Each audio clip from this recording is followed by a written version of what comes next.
You never owned anything, it was always for him, Dad told me, his voice steady as if I'd simply misplaced reality, but as I laid the deed on the table, I watched the blood drain from his face. For the first time, I wasn't the forgotten daughter, I was the one holding the cards. I was 32 when my world quietly but completely came undone. You don't expect to be disowned in a living room that still smells like your childhood lemon cleaner, mothballs and the faint memory of your mother's perfume. You don't expect it, not when you've spent your whole life proving yourself to a family that kept moving the finish line. My mother died on a Wednesday, we buried her on a Saturday, and by Sunday I learned I no longer belonged to the family I thought I'd never left. Grief does strange things. You lose your bearings, you replay old phone calls and think about the times you should have visited more, said more, done more. I was still in that fog when I pulled into my parents' driveway that weekend, thinking it would be a weekend of shared sorrow, of stories and casseroles, of standing shoulder to shoulder with my brother Ryan as we figured out what to do next. Instead, I found myself slowly being erased. The house hadn't changed, same two-story ranch Dad refused to remodel, same blue shutters, one of them hanging crooked, the flower beds out front were dry now, Mom had always been the gardener, and the porch swing had rusted just enough to creak when I stepped on the deck. Dad opened the door with a look that said more than his words ever could, strained, distracted and impatient, as if my presence was a formality he hoped would pass quickly. Ryan stood behind him, sipping beer from a can, wearing his old college sweatshirt like he still lived in those glory days. His grin was sharp, almost smug. I brushed it off. I didn't want to assume the worst. I hugged Dad. He patted my back stiffly. "Glad you made it," he said, though it didn't sound like he was. He turned and walked into the house, leaving me to carry my bag inside. Ryan didn't move to help. We sat in the living room, the three of us, the fourth seat. Mom's was empty, her Afghan still folded neatly over the arm. That emptiness made my stomach ache. I asked Dad about the will reading. He cleared his throat, didn't look at me. "Nothing formal," he said. "Your mother and I had everything worked out already." "Oh," I said, trying to mask the confusion. Was there something she wanted me to take care of? "The recipe books, the garden maybe." "The house is Ryan's," Dad interrupted flatly. "We decided that years ago. He'll be moving in next month." The words hit me like a slap. "Wait, what? You already gave him the house?" He nodded. "It's what makes sense." "What makes sense?" I echoed, blinking. "You didn't even talk to me about it." "There wasn't a need to," he said. "You live in Chicago, you've got your own life. This was always meant for your brother." My heart pounded so loud I could barely hear myself think. "That's not true. Grandpa told me," he said. "Henry was old." Dad snapped. "He got confused in his later years. He said a lot of things." I stared at him. My hands were trembling slightly. I looked to Ryan for any sign of decency, any flicker of remorse, but he just leaned back on the couch, taking another slow sip of his beer, as if he'd earned this, as if I wasn't even in the room. "You really think I don't deserve anything?" I asked, voice low but shaking. "You were never interested in the family legacy," Dad said, his tone suddenly scornful. "You left, you made your choices." I swallowed hard. I left because I needed a life of my own, because no matter what I did, I was always second to him. "This isn't about favoritism," Dad said. "This is about practicality." Ryan finally spoke. "Look, Ellie, don't make this a thing. I've got kids. I'm settling down. You've got your city job, your tiny apartment. We both win." My fists clenched. "Win? You think you won something?" Ryan shrugged, just trying to help Dad manage things. That's when I knew. They hadn't just made a decision, they'd conspired, while I was hundreds of miles away, working overtime to make ends meet, flying in to care for Mom when she got worse, sending grocery money, managing medications. They were drawing boundaries I wasn't even aware of. I stood up slowly. "I'm going to a hotel," I said. "I can't stay here." Dad didn't stop me. Ryan didn't blink. I grabbed my coat and walked out, shaking so hard I nearly dropped my keys.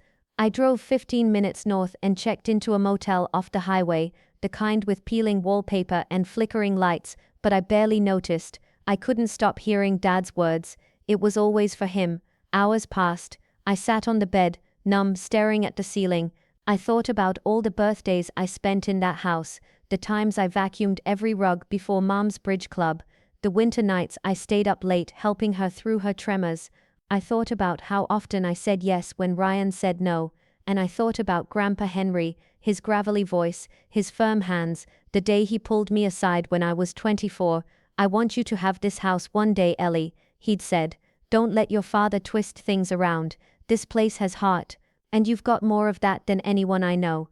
Back then, I didn't think much of it. He gave me an envelope, told me to lock it up. I did. Inside a fireproof safe my landlord let me store in the basement. I hadn't opened it in years. That night in the motel, I called a friend back home and had her check on the safe. She found the envelope and overnighted it to me. 2 days later, I held the old yellowed paper in my hands, the original deed, signed by Grandpa Henry, notarized, dated, with my full name clearly listed as the recipient of the estate, in the event of his passing, overriding any conflicting claims unless formally challenged in probate court. I read it twice, then again. They thought I was powerless, but I had the one thing they'd never expected, proof. I wasn't sure yet what I was going to do, but one thing was clear. I wasn't going to let them write me out of my own story, not this time, not quietly. "You've always been dramatic," Ryan said, half laughing, half dismissing, just like he always had. But this time I didn't cry. I didn't beg. I unfolded the deed, slid it across the table, and said, "Then let's see what the court thinks of my drama." The following Friday, I walked up the familiar path to the house I once called home, not with suitcases or tears, but with a manila envelope tucked tightly under my arm. Inside, the original, notarized deed from Grandpa Henry's estate, legally naming me the rightful heir. It was more than paper, it was the answer to every silent humiliation, every time I swallowed hurt to keep the peace. Ryan's truck was in the driveway. Dad's old Buick sat under the carport like it had for years. I parked behind it and took a long breath before getting out. My boots crunched on the gravel as I stepped up to the front door, the same creaky one Mom had always asked us to oil. I didn't knock. The door opened before I reached it. Ryan stood there, half an energy drink in his hand, his face creasing in confusion.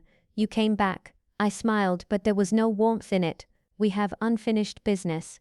"Ellie," Dad called from inside, voice sharp, "you weren't invited here." I stepped into the living room anyway. "Good thing I'm not a guest, I'm an owner." Ryan let out a sarcastic laugh. "What are you talking about now?" I turned to face them both, pulled the envelope from under my arm, and laid it on the coffee table, where I used to play board games with Mom. I opened it slowly, deliberately, and slid out the folded paper. "This," I said, "is the original deed to this house, signed by Grandpa Henry, dated 2 years before his death, transferring ownership to me." Silence. Ryan blinked first. "That's got to be fake." Dad stepped forward, pale and stiff. "Where did you get that?" "From the man who built this home, who raised you, who trusted me. Remember him?" I said, locking eyes with my father. "He gave it to me personally. He even told me not to trust you with it." Dad reached for the paper. I placed my hand over it before he could touch it. "Make a copy if you want, but the original stays with me." The room fell into an eerie stillness. For the first time, I saw something shift in Ryan's eyes. Not guilt, not remorse, but panic. And that told me everything. "You knew," I said, quieter now. "Didn't you? You knew Grandpa left this to me. You just hoped I'd forgotten, that I wouldn't fight for it." Ryan shook his head. "He never told me. But Mom did." I cut in. "I found her journal. You thought I wouldn't look, but I did. She wrote about how sick it made her, watching you and Dad draft a transfer agreement behind my back. You bullied her into signing off on a fake living trust. She wanted to tell me, but you scared her." Dad's face twisted. "You don't know what you're talking about." "I know you pressured her into silence," I said, voice steady, "and I know what you did after Grandpa passed. You buried the trust. You never submitted it to probate. You moved everything under Dad's name and called it cleaning up loose ends." Ryan was pacing now. "You don't know the legal stuff. That paper won't hold up." I held up my phone. "I already consulted with a lawyer. It will hold up. And if you'd like to challenge it, I welcome you to try. We can take this to court, let the judge decide who really owns this house. But let me warn you, he's going to love the part where you tampered with estate documents." Dad sat down, breathing heavily, staring at the carpet. Ryan muttered something under his breath, then stormed into the kitchen, slamming a cabinet, so hard it echoed through the walls. I remained standing. I wasn't done yet. I didn't come here to ask for your blessing, I said. I came here to give you a choice.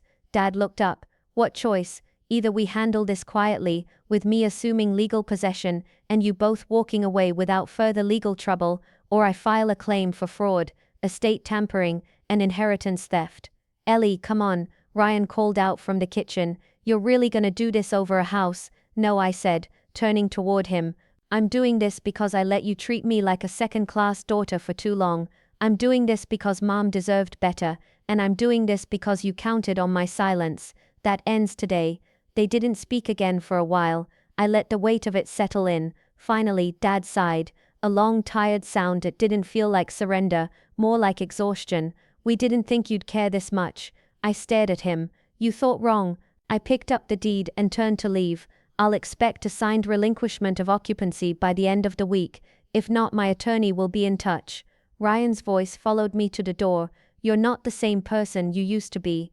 I paused, hand on the doorknob. No, I said. I finally stopped asking for permission. The house wasn't the only thing they tried to erase me from. What they forgot was this. Mom may have been quiet, but she never forgot the truth, and she left it all behind for me to find. I didn't go straight back to the motel after that. Instead, I drove to the attorney's office I'd hired back in Chicago, Lisa Hammond, a sharp, no-nonsense estate lawyer who specialized in cases just like mine. She'd warned me during our first call, inheritance tampering isn't just petty, it's criminal, and it's always messier than it looks. But I was ready for the mess. I'd lived in it long enough. We sat in her office, fluorescent light buzzing above us, as she reviewed the deed I brought in. It's authentic, Lisa confirmed, flipping the page. The date, the signature, the notarization, all valid, and better still, this was filed before your grandfather's health declined. That knocks out any claim of diminished capacity. This is your property, Ellie. I nodded. But they've been acting like it never existed. She gave me a tight smile. That's called willful suppression, and if they tried to override this document, or hide it, especially after your mother passed, it could be used as evidence of fraud. I leaned back, trying to absorb everything. The relief should have felt good, but all I could think about was how long they'd planned this, how many family dinners they'd sat through, knowing they'd cut me out. Before I left, Lisa gave me some advice. Go back through everything your mother left behind. Journals, letters, documents. She may not have said it out loud, but women who've been silenced for decades usually leave a trail.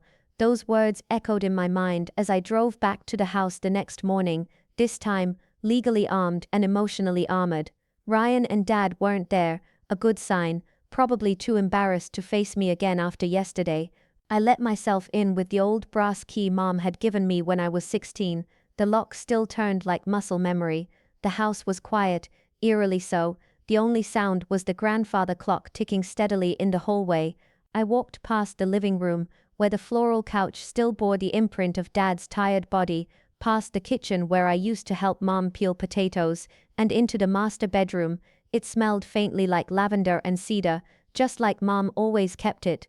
I hadn't gone in since the funeral. Her vanity stood untouched, lined with old perfume bottles, a cracked mirror, and a small porcelain dish that still held her wedding ring. My throat tightened as I reached out and gently lifted it, my fingers brushing the cool metal. It didn't belong to her anymore, and maybe it never truly had. I started going through the drawers one by one, hairbrushes, handkerchiefs, old receipts. Most of it was just the ordinary clutter of a woman who'd lived a quiet life. But then I found it, a flat, cream-colored envelope, tucked beneath the drawer liner, sealed with red wax and labeled in her handwriting, "For Eleanor, when they try to take what's yours." My fingers froze, my eyes blurred. I hadn't seen her handwriting since the funeral. It was so unmistakably her, neat, slanted, slightly left, the E looped with a flourish like she always wrote on birthday cards. I peeled the wax seal carefully, like opening a time capsule. Inside were three things: a handwritten letter, a notarized letter of confirmation from Grandpa Henry's attorney, a bank statement that didn't belong to me but showed someone had been moving large sums out of Grandpa's estate, straight into Ryan's name. I sat down on the edge of her bed, clutching the letter first. Her words hit me like sunlight after a storm. My dearest Ellie, if you're reading this, it means what I feared most has come true. I'm sorry. I should have done more while I was alive, but I was afraid of the fights, of losing what little peace we had left in this house. Your father and your brother, they've always believed that keeping things in the family meant giving everything to Ryan, but you were always my strength. You were the one who came when I needed help, who stayed up nights rubbing my back, who never once asked for anything in return. When your grandfather passed, I saw what they did. I begged them not to ignore the deed, but your father convinced me it was better this way, less complicated, he said. I was weak. I regret that more than anything, but I kept records. I documented everything. The transfers, the dates, the conversations. If you choose to fight, I want you to have this truth. I may not have spoken loudly enough in life, but I pray these pages speak for me now. Take back what's yours, not just the house, but your name, your power, your place in this family. Love always, Mom. I couldn't breathe for a moment. All this time I thought I'd been alone in my suspicion, in my hurt. But she'd seen it. She knew, and in her own quiet way, she had prepared for this moment, knowing I'd come looking when I finally had the strength. I pulled out the bank statement next. There it was in black and white, several $10,000 and $15,000 withdrawals from Grandpa's estate account in the final year of his life. Each one marked with a digital signature traceable to Ryan. Not a single record of these transfers had been shown to me, and now I understood why. This wasn't just about a house anymore. They had taken his money, they had siphoned his legacy into their accounts while telling me I didn't matter, but my mother had saved every shred of truth. I placed the letter back into the envelope, sealed it with a fresh wax stamp I found in her sewing kit, and tucked it into my bag. This time I wasn't walking away. They could lie to my face, twist the truth, even smile as they stabbed me in the back, but the one person they never accounted for, the one voice they couldn't silence, was my mother's, and now she was speaking through me. The sun was just beginning to set when I returned to the house for the final time that week. The windows glowed gold in the fading light, as if the home itself were holding its breath. This time I didn't come quietly, I didn't sneak in. I rang the doorbell and waited. Ryan answered with an annoyed look, holding a half-eaten sandwich and dripping sarcasm. Back again? Behind him, Dad stood from his recliner, face grim. He didn't say anything, he didn't need to. His silence had always screamed the loudest. I stepped inside without waiting for permission. Sit down, I said, voice sharp, clear. Both of you. Ryan scoffed. You think you get to give orders now? I didn't respond. I walked to the kitchen table, pulled out the envelope from my purse, and placed 3 items down like evidence in a courtroom: the notarized letter from Grandpa Henry's lawyer, the envelope with my mother's handwriting still fresh and undeniable, and the bank statement, the one showing thousands siphoned from the estate into Ryan's personal account. Ryan stopped chewing. Dad's lips thinned. You know what this is? I asked, looking each of them in the eye. Dad crossed his arms. I don't have time for theatrics, Eleanor. It's not a show, I said. It's a reckoning. I picked up the letter from Grandpa's attorney and read it aloud. To whom it may concern, on July 12, 2015, Mr. Henry M. Carlisle legally transferred the deed to his primary residence at 4041 Maplewood Lane to his granddaughter Eleanor R. Carlisle as a gift of early inheritance. This was witnessed and notarized in my presence and filed accordingly. Ryan cursed under his breath. Dad remained stone-faced. He never told us he did that. Maybe not, I said, but Mom did. She tried to stop you when you pretended the deed didn't exist. I slid the bank statement across the table. These are illegal withdrawals from Grandpa's account.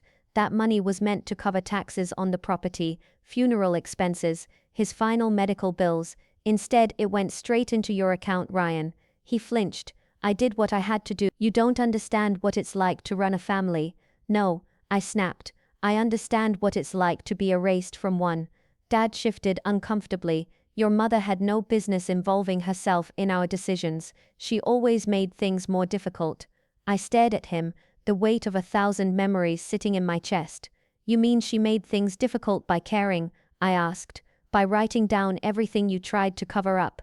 By protecting what little she could for me. She was emotional. You know that, he said quickly. She was brave, I corrected. And she trusted me to finish what she couldn't. Ryan stepped forward, tone rising. So what? You gonna sue us? Drag the family name through court like some bitter little girl. Is that who you are now?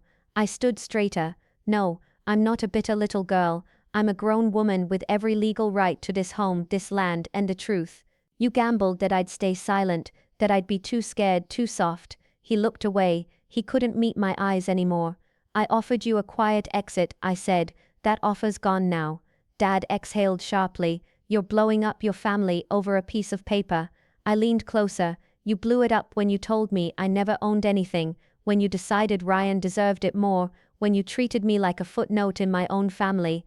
The room vibrated with a silence that felt like thunder waiting to fall. Then came a knock at the door. 3 sharp raps. Ryan jumped. Dad looked toward the hallway, brows furrowed. I walked over and opened it.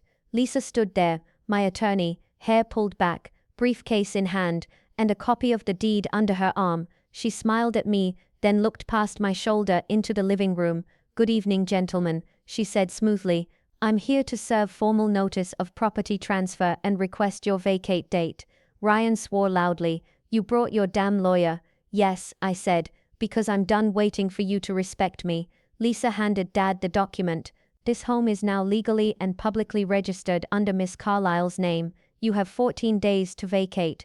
If not, we will pursue formal eviction. Dad's hands trembled slightly as he held the notice. I'd never seen him look so small. Lisa turned to me. Let me know if they try anything. We'll file for damages next.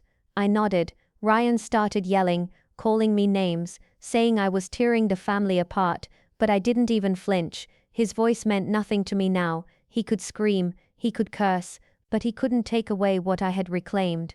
I walked into the backyard, where the wind rustled through the trees and the rusted swing set creaked gently.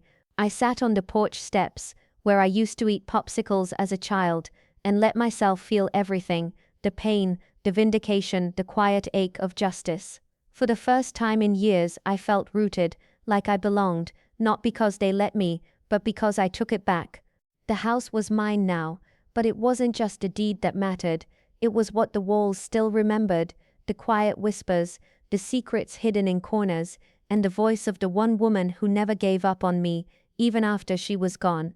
The day they left was gray and silent, no screaming, no confrontation, just the low rumble of Ryan's truck and Dad's old sedan pulling out of the gravel driveway.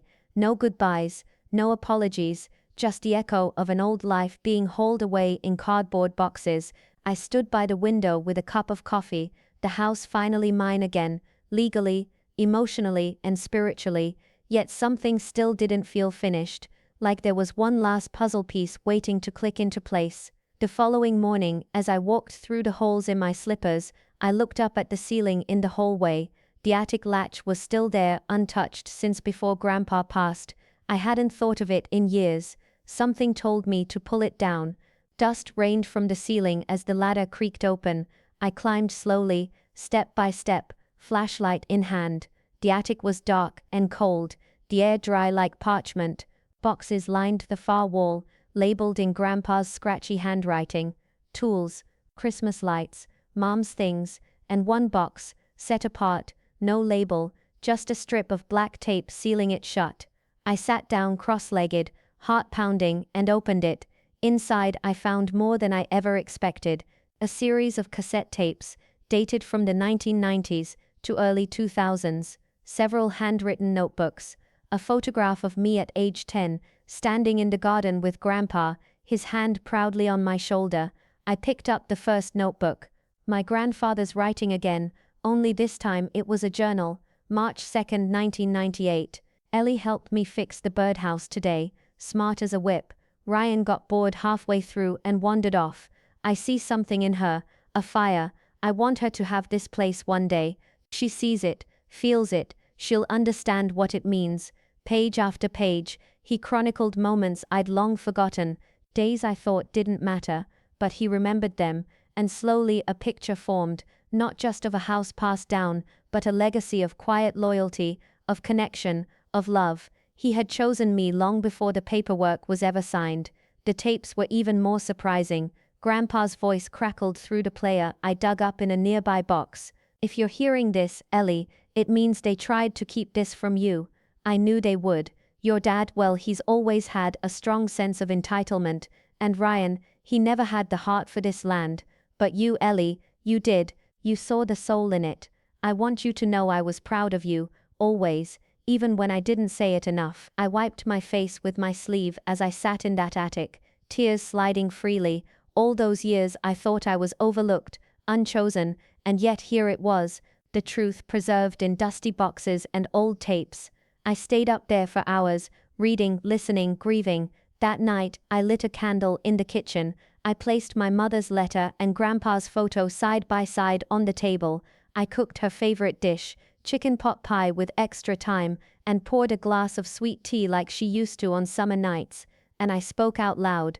I wish you were both here, I whispered, but I hear you now. I hear you loud and clear. Outside, the wind picked up, brushing against the windows like a hush settling over the house. The fight was over, but the healing had just begun. Epilogue. It's been 7 months now. I've repainted the living room, restored the porch swing, replanted the garden with my mother's favorite lilies. The house feels like home again because it finally reflects the people who truly cared for it. I haven't heard from Ryan or Dad since the lawyer sent the final notice about the financial audit. There's a case pending. My attorney says it's solid, but I don't think about them much anymore. I think about my mother, her quiet courage. I think about Grandpa and the faith he had in a granddaughter who was always listening. And I think about the moment I laid that deed on the table and reclaimed not just a house, but my worth. They told me I never owned anything. Turns out, I owned the only thing that mattered, the truth.